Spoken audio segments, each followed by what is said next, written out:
Good afternoon, everyone. This is the Week 9 Sports Economics Reflection discussion, and for today, I would like to begin by answering a question that Professor Rizzo posed to the class at the end of class on Monday. Okay, so this was a couple of days ago now. And the question he wanted us to think about was, in a world where feedback matters, and a lot of us are on our own because we're independent, young adults at this point, and we don't always have the access to, you know, people who might have expertise or our parents or whatever have you. In a world where feedback matters and a lot of us are on our own, where do we get the expertise necessary to know we're doing the right thing? I think, very generally speaking, the answer to this question is you get expertise from people who are able to articulate the reasons for why, like counterpoints or counter arguments to their expertise is wrong. Because it demonstrates that they've thought critically about the information that was given to them by maybe other people.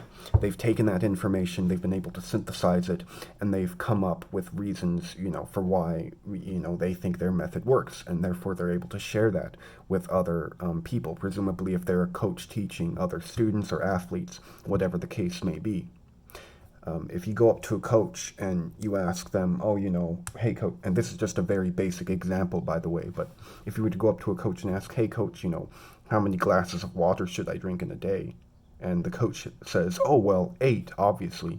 And you're like, well, why 8? And they say, oh, well, that's what I learned from my old coach. And, the coach before me taught that, and so on and so forth. It's like a never ending cycle.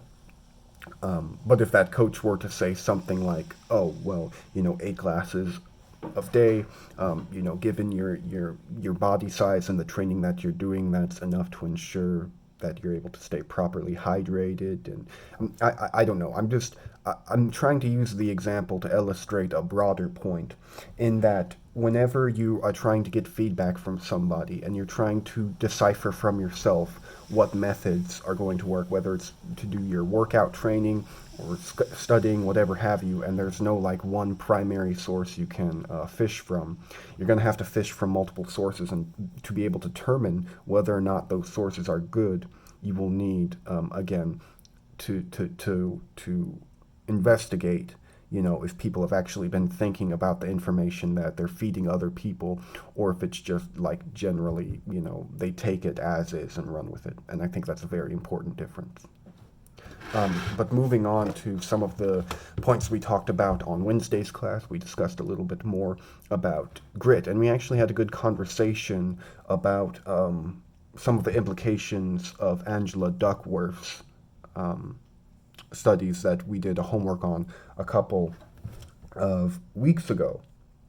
And in that, we basically were trying to figure out why Angela Duckworth was presumably going to have a very high, what's called a high sunk cost fallacy, in that her explanation of grit would lead other people to believe that you're taking a very big risk to continue to try and do something that ultimately might not work, right? And this can be applied to not just job, but your personal relationships you have, schoolwork, athletics, whatever. Again, this is all very generally speaking.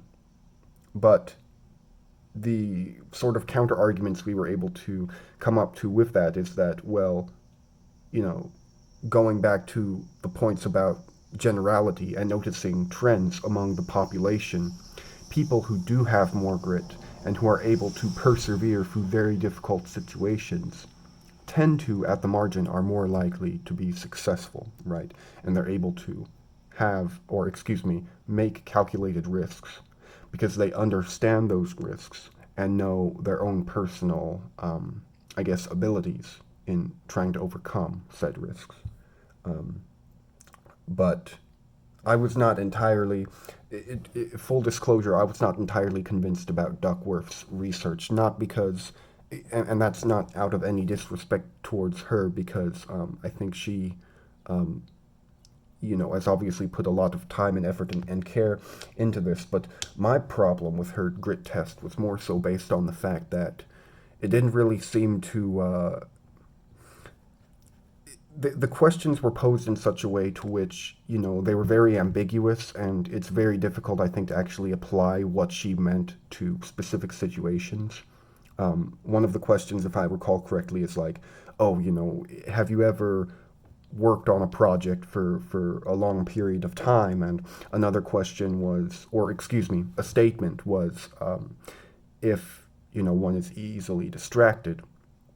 Um, I think both are problematic statements for different reasons when determining grit, because just because you're easily distracted doesn't mean you lack grit. You might have just made a decision to quit pursuing a certain route because you realized either you weren't fit for it or you didn't like it, or something that's independent of your ability to persevere and get through really difficult obstacles. Naturally, it's good to have that ability to persevere, and it's good to be able to overcome obstacles, and have sort of your head held high in the face of adversity. But there are going to be situations where you do need to, like, quote unquote, throw in the towel, or at the very least change your method of doing things, because otherwise, that could lead to a very dangerous outcome for lots of people involved. And I even brought up in class, like, could you imagine if we lived in a world whenever everybody, um, boy, girl, man, woman, what have you, um, in their efforts to try and pursue friendships and romantic relationships, relentlessly went at other people to try and make those interpersonal connections to the point where they were being very, bothersome and intruding on like privacy, making the life for the other party involved very dangerous.